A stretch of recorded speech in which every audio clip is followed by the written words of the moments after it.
the day. When you get an opportunity in this game, you make a play. The playmakers on three. 1, 2, 3. Touchdown, Kansas City! The Chiefs are right in the thick of it, baby! Hello, Chiefs Kingdom, and welcome to this edition of Defending the Kingdom. Mitch Holthus with you, voice of the Chiefs, along with the man we call the shop, the barbershop, the Spider-Man, the man about town, 10-year NFL veteran Sean Barber, and senior team reporter Matt McMullen. Coming off the bye week, it's the restart. I've been giving you guys these racing analogies all year. This is when you get restarted after the caution, you drop the green flag, and everybody just goes fast and furious again. That's where we are. This edition will be called, Are You the Hammer or Are You the Nail? Because here comes the Tennessee Titans and King Henry, Derrick Henry himself. So just first of all, I'm going to start with you, Shop. Before we go around the world, we're going to hit that. But just getting things cranked up again. Well, I kind of feel like even here on air, we got to kind of knock some of this rust off. You know, not being part of DDK for a few weeks. I feel like I got to knock some of my rust off. But it's been an amazing few couple of weeks around town. The ambassadors have been doing phenomenal stuff. Definitely community-driven, purpose-driven, faithfully, spiritually. Just finding some oneness and some purpose behind all we do. And congratulations to yourself and I guess Miss Tammy with all the work she's done with the Sports Commission here in Kansas City. We had a phenomenal night awarding some of those officers as we did a Kansas City version of the draft. And you were on the clock. Had outstanding time doing that. It was awesome to have you and Dante Hall and Kathy Nelson, the Sports Commission, and honoring folks in law enforcement in the Chiefs Kingdom. All right, Matt, you had a chance to take a breath, and now the car's back on the track and everybody's revved up and going. Yeah, the bye is like a holiday in the NFL because we all love football. We obviously want to be playing a football game, but we have to work a lot of other holidays. Yeah. So when you have the bye week, like everyone leaves. It's not just the team. Like all the business staff, everyone goes on vacation or just relaxes and does something else. I went to the zoo on Thursday. My wife works at the zoo. She's our communications manager. So I went to the zoo on Thursday with my mom. Got to walk around, just enjoy it. And, of course, we traded for Kadarius Toney as soon as I arrived at the zoo. So it never fully stops, but nice to get a break. One thing I found funny is Carlos Dunlap spoke at the podium earlier today, and he mentioned that other places he's been, they haven't had the entire week off, and how nice that was as a player to have a really tough training camp and to start the season strong at 5-2, and then to find out, hey, you have the entire week off and to go away and just take care of whatever you need to. The players really appreciate that. So I know the guys are excited to be back. We're excited to be back, and we're going to attack the second half of the season. And that's Coach Reed. Everything's calculated. Yes. It's almost 25 years. It's his 24th year as a head coach. He knows what works and doesn't work. And to use that bye as a true pit stop and a holiday, like the way you put that, for really the whole organization is very well stated, but that's the way Coach does it. And it's legendary. He's 20-3 after byes, 12-1 in home games after byes. So here's a home game after a bye against King Henry and the Tennessee Titans. Although I'm going to get to a stat, which is really crazy, in a second. I'll just put it out there, and then we'll get to it later. But Coach Reed, think about how awesome he's been. 5th all-time in NFL history. If he gets playoff win, he's going to tie Tom. He's 1-8 against the Titans. 1-8. Crazy. In the regular season against the Titans. We'll get into that in a second. But first, let's go around the world. You know what I love about Mitch is he texted me that at like 11:30 last night. So I just know he's just like deep in the research, and he just texts me, and I'm just like, that is insane. Let's turn that around. Hope here. Matt's not sleeping because this is. I'm not. Yeah, I know you're not. You're doing the same thing. Yeah. All right, let's go around the world. I have 23 of them today. All right. Wow, 20. Well, the bye week we've accumulated some. I could save some of these for next week, but let's just do them all right now. All right, let's do it. So we have Jamie and his son Max are from California. My mom went to the Bills game alone. My dad couldn't go. My wife couldn't go, so she went alone. And she met Jamie and Max at the game. And they're from California. Max is a huge Chiefs fan, but they had never been to an NFL game before. Wow. And they had planned this trip to go to the Bills game for like 9 months. And they went to the game. Obviously a tough loss, but they still had a wonderful time. Got to know my mom. So shout out to Jamie and his son, Max. I mentioned I was at the zoo on Thursday. Ran into a DTK listener at the zoo. A Kingdom defender at the zoo. Yep, over by the Lions in that area. Okay. You know who you are, so shout out to you. So we've also got Bert in Baldwin Park, California. A listener in Fond du Lac, Wisconsin. Jared in Newark, Delaware. Mike in Yukon, Oklahoma. Luke in St. Petersburg, Florida. He declared it Arrowhead, Tampa. We've got Matt from Clark, South Dakota. Sawyer in Sunrise, Florida, but originally from Aurora, Missouri, outside Springfield, otherwise known as the epicenter of DTK, because all of our listeners are from Springfield, it seems like nowadays. We've got Billy in Suffolk, Virginia. Daniel in Dallas, Texas. BA. Gail in Abingdon, United Kingdom. We've heard from Gail before. Mitch in Fayette, Missouri. The Morgan family from Good Hope, Missouri, 30 miles from Springfield. Eli from Israel. He flew in for the Chiefs 49ers game and said it was well worth it. Saw a great game. Remember our listener from Duncan, Oklahoma? Yeah. So that listener checked back in. He has a 6-year-old daughter whose favorite thing in the world is hearing you yell, touchdown Kansas City. Her name is Faith Marie. So she says hello. Hello, Faith. And Proverbs 22:6, train a child as when they're young, and when they're old, they will not depart from it. Never. Yeah. So she'll be saying that at her wedding day. Yes, sir. You should. We've got Josh in Jefferson City, Missouri. Larry in Bakerton, Pennsylvania. We've heard from Larry before. We have a listener from Lee's Summit North High School. Dan in Norman, Oklahoma. Jay in Northeast Florida. Timothy in Marysville, Kansas. And remember Red from Southeast Kansas? Yeah. Did we finally get a town? We sure did. So he apologized. Thank you, Red. And he says he is from Parsons, Kansas. Oh, Home of the Vikings. Come on, man. Put it out there. Sean Parsons. Hill, the longtime NFL quarterback. Yep. Sean Hill is from Parsons, Kansas. Played with, there's 32 teams. He played with 18 of them. But, Josh Johnson. Yeah. Yes, he's Josh Johnson before Josh Johnson. But Sean Hill, man, you're from Parsons. Put it out there. And Twitter was active for all of us here.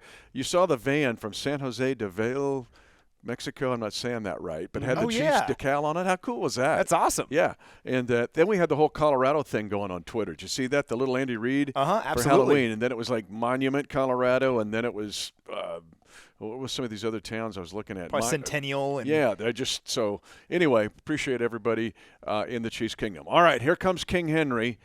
And the theme of this Defending the Kingdom episode is hammer or nail. Are you the hammer or are you the nail? And we're going to take King Henry because he deserves some time here. Present, past, and future. So we're going to take things out of context here just a little bit. But you played defense in this league, Shop. You played against some bruising running backs. But right now, with apologies to Saquon Barkley, there's nobody that's as bruising or as a throwback to the 70s and 80s as King Henry, Derrick Henry, the Titans. yeah, he kind of has evoked the spirit of like a Jim Brown. I mean, Yeah, he he's doesn't- Jim Brown. He doesn't look to avoid contact. He accepts it. He actually welcomes it. He's always looking to give that powerful stiff arm to put somebody on his highlight video. But with a running back like that, I think I've heard Andy Reid say it numerous times. I mean, he's a Hall of Fame running back playing in current day. I mean, it's just we all know he's going to end up in Canton. It's just how long he's going to continue to play at the level as he's playing now. And he's the first option, the second, and the last option. They've got rid of A.J. Brown, and he has took all of the pressure of that offense and put it on his shoulders. And he's been able to carry him to 4 wins and be able to do some really remarkable things when everybody knows he's getting the ball. Defenses, we create defenses to overload holes he's going through. When you know he's going through a B gap or a C gap run, it's not good enough just to put one defender in that gap. You have to find ways to creatively put an extra man in that gap because you tell one guy to go low, one guy go high. It takes 2 guys to get this man down, and you always want to get him down before he gets vertical. You want to make him go horizontal, sideline to sideline as much as possible so you can gather, you can swarm, you can get to him because he's a grown man and it takes more than one guy to get him down. So from a defensive philosophy, he's kind of a unicorn out there. Not many teams have him. It's impossible to create a practice environment like you're going to see on game day, but it's a mentality and mindset you have to have. You have to everybody, all 11 guys have to make a commitment to each other that they're going to swarm to the football each and every down because it only takes one play, one missed tackle, and he does have the speed and acceleration to beat you to the end zone. Yeah, we've seen that. That'll get into the pass segment of this, but the 68-yard run against the Chiefs in the 35-32 win by the Titans back in 2019 is a prime example. That's what just kind of popped into my head as you were saying that. It's interesting. He's trying to defy physics here, not just the current physics of football and what it is. It's like having it's like listening to an old song, like hearing something like Smokey Robinson. Smokey Robinson or the OJs or something, like you're going, wow, that was pretty cool. But but there has been no running back 27 years or older that has been in the top 10 in this league in rushing. I think there's only been 4 in the last 5 seasons. He's 28 years old. He turned 28 on January the 4th. And here he is again, Matt, getting this load of 28 or 29 times a game. You grew up as a youngster loving the Chiefs when Larry Johnson was this guy, getting 30 carries a game. Yeah, and 420 carries in the season. I think that's still an NFL record for him. It is, although he may be – Derek may be going after it this year. Yeah, but what he's done in his career and how he's kind of defying physics is a macrocosm of what he does in each individual game because he gets better as the game goes on. Typically, guys like him want to punch you in the mouth in the first quarter, but it's just human nature. As the game goes on, you can't keep doing that, right?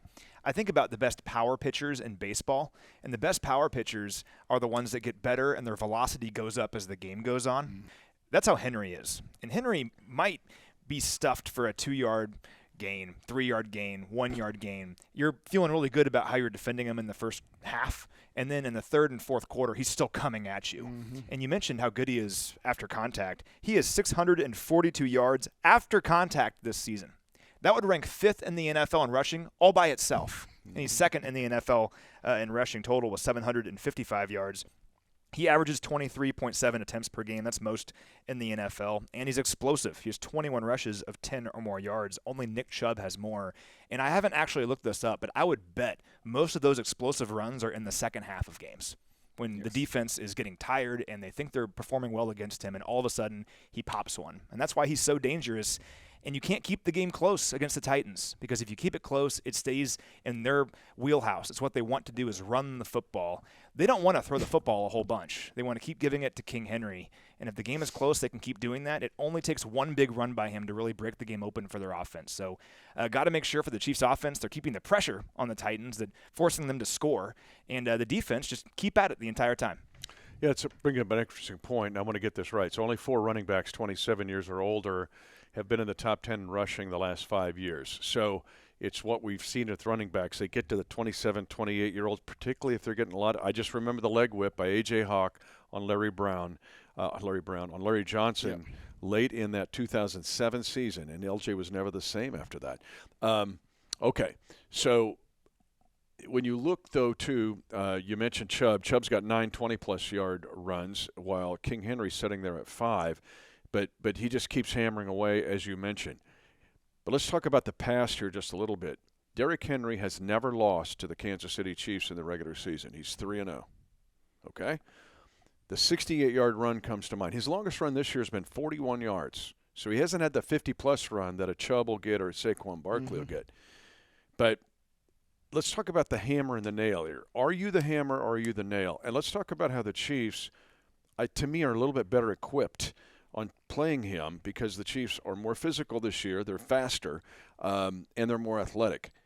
You mentioned getting guys to the ball, but what about protecting cutback lanes too? Because he will, if you overflow, will find the gap. Yeah, and they do a great job of cutting on the backside. They want to get the defensive line down on the ground on the backside, and once he figures and he sees a glimpse of a D lineman not on his feet, he'll make that cutback, that we call it that one plant and go, and he'll attack a backside gap and just split your defense. The linebackers have to do a great job of gap integrity. Obviously, Bolton and Gay have been doing a phenomenal job. I mean, that's the one thing I think we've seen different in our defense going a year back to now is that taking out, the Hawkeyes. I call them the Hawkeyes with Hitchens and Neiman. If we take out both of the Hawkeyes and we implant Bolton and Willie Gay, those guys are just so much more equipped to be able to come downhill and smack you and really play the run gaps the way defenses are supposed to be played. The other thing you have to do when you talk about a downhill runner like King Henry is you can't let him get started. It's so important in those first 5 or 6 yards. You have to do something to make him change his direction because he's like a bulldozer gets rolling. And when that bulldozer, that boulder gets rolling downhill, it gains so much momentum, no one's going to be able to stop him. But if you can get him to put on his brakes early and change direction and then have to restart, that's when you have a chance to let all those wolves, when you start to hunt as a pack, everybody else gets to the ball and do whatever you got to do to get them down at that point. But I think that's what you see over and over again when he gets tackled for no game or short yardage. It's a group tackle. It's not one-on-one. And I think the more we see that happen during the game, and like you're saying, you got to stay fresh. You got to have guys to play in different phases. We got to rotate the D-line, rotate the linebackers. I'm not worried about the secondary. Our safeties do a phenomenal job of doing run support from our safety standpoint. But our linebackers and D-line have to be kept fresh so that late in the game in the second half, we don't see those 4 and 5 yard gains become 8 and 10 yard gains, especially on first and second down. Yeah, that's why I see a guy like Darius Harris and the time that he got, yes. and as good as he played when Willie Gay Jr. had a suspension. It was heartwarming to see because he can rotate in and you have confidence in him. And then Leo Chanel, it's a big week for him as well as Willie Gay Jr. and Nick Bolton. But you brought up something, Matt, I want to ask you more about here, is trying to get the Titans into some kind of discomfort. And we saw it in the only time that Derrick Henry's lost to the Chiefs ever, and that was the AFC Championship game.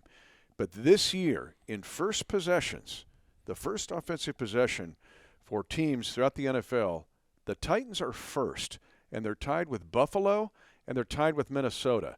They have 28 points on their very first possession. That's 4 touchdowns. If you can hold them away from, they'll stay with the run. They and the Ravens are the 2 teams in this league. They're down 2 scores. They will not abandon the run. However, they feel uncomfortable. And you talked about creating some discomfort for them by getting ahead of the pace. Yeah, that Buffalo game is interesting. I could be wrong here, but I believe they scored first, and it was 7-0 Tennessee, and they lost 41-7. It's pretty wild how it works that way, but when they're on schedule, they're pretty good. And when they can run the ball like they want to, they're a good team. I think they're being kind of disrespected, honestly, nationally. They're 5-2. They've won 5 games in a row, and they're powerful in the trenches on both sides. But when they have to throw the football a bunch, that's when they're uncomfortable. And if you look back to 2019, so between then and now, it's a lot of games, they're 11-12 when they throw the ball 30 or more times. When they throw the ball less than 30 times in a game, I believe they're 26-7. So that says it all right there. So if you can keep the pressure on them offensively, if you're the Chiefs, and if they have to keep up with you, Derrick Henry is really good. But the reality is, unless he breaks a big run, it's very difficult to keep in a game if you're consistently down and you have to only rely on running the football. You're going to have to throw the football. And Ryan Tannehill, if he plays in this game, it's been an up-and-down year. 6 touchdowns, 3 interceptions. He's been fine. And Malik Willis is a rookie. He struggled against the Texans last week. Didn't really matter because the Titans ran for over 300 yards in that game. But he didn't show that he could beat you with his arm yet. So that has to be the game plan, whether it's Willis or Tannehill. Force them to beat you with their arm. And if they do, you tip your cap to them. And frankly, if you look at the game last year against the Titans, the play-action passing game is what really hurt the Chiefs. Yes. Because the idea of Derrick Henry is so intimidating that they attempted 11 play-action passes against the Chiefs in that game. A.J. Brown was a big benefactor of all those play-action passes. A.J. Brown is no longer in Tennessee. Julio Jones isn't in there either. He started that game for the Titans. So force these receivers to beat you through the air. Do not let Derrick Henry beat you. That has to be the game plan this week. Yeah, you still have Westbrook-Akina, but it's like Robert Woods now, and it's just they're throwing it even less. I mean, Malik Willis had 1 pass attempt in the entire second half. It's the NFL. He threw it 1 time. He threw the pick. You could see Vrabel just kind of go, you ain't throwing it no more in this game. But I want to ask you something. I'm going to ask Coach Reed about this on pregame, on the radio pregame, because in looking at Tennessee, and Matt and I were talking about this earlier in the week, as a fan, we think they're blocking the same play, like it looks like the same play, but they may block it different. Yes. So now as a defender, you played in this league over a decade.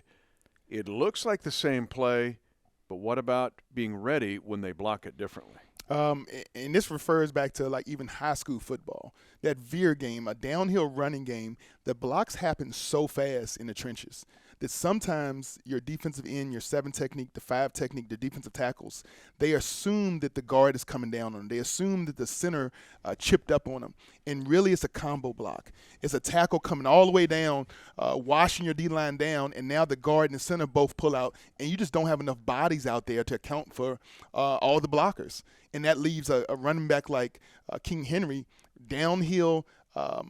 No one to even make him change his path or direction. He's already into your secondary before somebody makes him change or even slow down. And that's not what you want. You want to double team. You want to fill. You want a two-gap. You want to do all these things. You want to slant the D-line. You want to do everything to throw off their blocking scheme, because when you run the ball as much as Tennessee does, they have to find multiple ways of blocking the same play, many different ways. Yes. So you're going to see a power trap, you're going to see a veer, you're going to see a toss, crack toss, but the way they block and who accounts for the corner, the safety, the linebacker is going to be 3 or 4 different ways, and they can get it accomplished so many different ways because all they want to do is make that defensive run force guy hesitate. Just hesitate a moment so they can create that little vertical seam, because he's going to exploit it, and when he exploits it, that leads to those big plays. Yeah, so let's get to where we'll close it out this way in this edition of Defending the Kingdom. Are you the hammer or are you the nail? Yeah. Because the Chiefs got some hammer in them too now. We're going to get to that. I'm going to ask you about it. But I'm going to ask you, Matt, about where I think this Tennessee team is disrespected. And sometimes we love offense so much because of fantasy football, and the lights are so bright on King Henry that we don't see this defense. Jeffrey Simmons is a player. Bud Dupree is a player. Kevin Byard is a player. Tennessee has this physical nature offensively, but they actually have the character of their head coach, Mike Vrabel, and it carries through to their defense. And I don't think, when you look at what their defense has done, 11 takeaways, we talked about that, but this defense is a huge reason they're 5-2. So your thoughts on this Tennessee defense, because the Chiefs are going to have to handle their business. They're really good in the trenches. And Jeffrey Simmons is playing on an injured ankle right now. He played 38 snaps last week against the Texans, kind of on a pitch count. That's he had 7 pressures. Toughness, though. It's Titan toughness. He had 7 pressures in that game. Exactly. I mean, on an injured ankle as a defensive lineman is really impressive. He has 5.5 sacks this year. Danico Autry has been good this season, too. He has 5 sacks. It really begins with their defensive front. They're the best third down defense in the NFL. They're allowing conversions at just a 25.6% clip. Nobody is better. And if you look at third and short, they've faced 8 third and ones this year, only allowed 2 first downs on those. So stout in the trenches. You think on a 3rd and 1, most teams are like feeling pretty good about it. Just give it to your running back, and you'll pick up the first down. The Titans take that seriously. Yes, they do. And they're very good in the trenches. All starts up front with them. They're the number 2 rushing defense in the NFL as well. They're allowing just 89.1 rushing yards per game. And during their 5-game winning streak, no team has topped 100 rushing yards against them. So they're stout up front. All begins up there. You can get them over the top for the big play. They've allowed 17 passes of 25 or more yards this year. That's number 6 in the NFL. So you can do that against them, but they're very stout up front. That's where it all begins. Yeah, I mean, that's underrated. They got other guys, DeMarcus Walker, Mario Edwards. They've kind of drafted to their defense. They've picked up free agents to their defense, but you got to respect their defense. So let's close this way. How do the Chiefs be the hammer in this game? Because people are thinking the hammer nail. How can the Chiefs hammer a Titan team, which, let's be honest here, let's back it up, with Coach Reed being 1-8 against these guys in the regular season. Against everybody else in the league, he only has 3 teams he's got losing records against. It's the Colts, I think the Bengals maybe, but these guys he's 1-8 against them. Yeah. I'm like, that's why I texted Matt late at night. I'm like, okay. This can't be right. This can't be right. But we know Coach can bring a hammer. Yeah, he can. So let's talk about the Chiefs being the hammer in this game. I think the great thing is coming off a bye week, having over 10 days to just prepare for what we're going to see, letting the guys recharge their batteries, no aches and bruises. I think the team is going to be as close to 100% as far as injuries as we can imagine the team being at this point of the season. And it's going to be a game where we're going to, I think, see Coach Andy Reid challenge our guys in the trenches. We're going to attack them right at the belly of the beast. We're going to attack them right where the nose tackle, where their strongest defensive linemen, the Bud Duprees and the Jeffrey Simmons. We're going to attack them right where their strength lies, because you know that every team, there's some defensive captains. And if you can take those guys out of the play, if you can take those guys out of the game plan, and you can really do what you want with those guys, everybody else will fall. And when you talk about the hammer and the nail, I see that we put the nail right on those 2 guys, Bud Dupree and Jeffrey Simmons, and we just going to keep banging that head of that nail until both of those guys say, no mas, get me out the game. And everybody else on the defense will then fold. That's the head of the defense. That's the beast. those are the two guys that really, I think, bring that arrogance that Variable has as a head coach. It's a defensively, it's a different variation of what Belichick does. They're going to double team Kelsey. They're going to make him living nightmare for him trying to get off the line. They're going to dare us to throw it to other places, play some trick coverages to try to get Mahomes to think it's something that's not. I'll say all they want is one turnover. They're going to run the ball, try to take time of possession, control that the entire game. They just want one turnover, and they think that one turnover is going to lead them to a victory. Matt, your thoughts? How did the Chiefs hammer in this game? Well, first of all, I'm not sure if you guys are aware of this or not, but Coach Reed is quite good after the bye. Not sure if you've heard that one. Wow, yeah. A little bit. Yeah, just a little bit. He's 20-3 after the bye. It's like the most well-known stat in the NFL world, right? We always hear it around this time of year. Why is he so good after the bye? Well, he has extra time to prepare. So I feel good about that on one end. He's very good after the bye. The Chiefs need to continue being exceptional in the red zone offensively. This is something else we talked about this week because we get excited about this kind of thing. The Chiefs are the #1 red zone offense in the NFL in terms of converting red zone trips into touchdowns. It's over 75%. And that's despite having the most red zone trips in the NFL with 30. Like, sometimes it can be deceiving. The Titans actually fall into this category. They're #2 in red zone touchdown efficiency. Makes sense when you have King Henry on the goal line. But they have 17 red zone trips. It's near the bottom of the league, so it's deceiving, right? The Chiefs have the most red zone trips and the highest red zone touchdown efficiency percentage. So the Chiefs need to keep that up and keep the offensive pressure on Tennessee, like we've been talking about this entire time. Score as often as you possibly can and make Mike Vrabel think we've got to pass to keep up with this team. That's what you have to do. If you let Tennessee stick around all game, if it's late in the fourth quarter and we're in the mud, it's 17-17, that's Tennessee's game. That's what they want this to play out as. The Chiefs want to keep the offensive pressure on Tennessee throughout the game. It seems obvious, but against this team especially, that is just paramount. And I mentioned how good Tennessee is on third down defensively. The Chiefs are the #1 third down offense in the NFL. So answer that bell over and over again. Make sure this Tennessee defense feel defeated early in the game, and the Chiefs will be well on their way. But it's a great opportunity for the Chiefs once again after the bye to keep this momentum rolling. They're feeling really good after the bye week, or going into the bye week, rather, at 5-2. Let's keep that going here in the second half of the season. Yeah, to your point, in the red zone, these are the top 2 red zone teams. You alluded to that. The Chiefs have 10 more red zone touchdowns.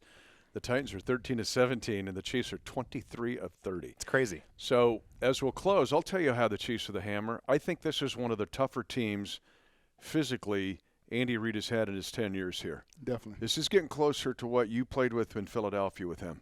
And people think because they throw the ball and they get 20-yard passing plays that they're soft. They're not. And you can talk about doubling Kelsey, but that's why Juju Smith-Schuster on the other side is so important. Because Juju is coming after you, and he'll catch an 8-yard hook and run for 40 yards. And the other tight ends are kind of catching up. The offensive line is a tougher offensive line, pieced together now, the second year together. And then I think defensively, we already mentioned, more athletic, tougher. They mentioned the safeties. Justin Reed played against these guys in the same division. Yes. He played King Henry for 4 years, twice a year. So it's not like, okay, it's these guys, right? This is just a better overall team, I think, from a physical, mental, and emotional toughness standpoint. And I'll add one thing, Mitch. If you look at how different players are making big plays on this offense, the Chiefs have 37 plays of 20 or more yards this year. It's tied with Buffalo for the most in the NFL. It's not one dude with 37 of those. Travis Kelce has 9 of them. Juju has 6 of them. And MVS has 6 of them. It's all over the place. Yeah. And if they want to double Kelce, if they want to put a bracket on him, Juju or MVS has repeatedly showed that they could answer the bell. So very exciting for the makeup of this team. And 9 total guys for the Chiefs. That's #1 in the NFL with those big plays. 9 total. They can spread it around, horizontal, vertical, and it's the top 2 punters in the NFL in this game. So throw that in there as well. He's Matt McMullen. Follow him. He's awesome. He's Matt Stat. He's Sean Barber. Barbershop. Shopalicious. Follow him. I'm Mitch Holthus, voice of the Chiefs, and we'll close this way. Are you the hammer or are you the nail?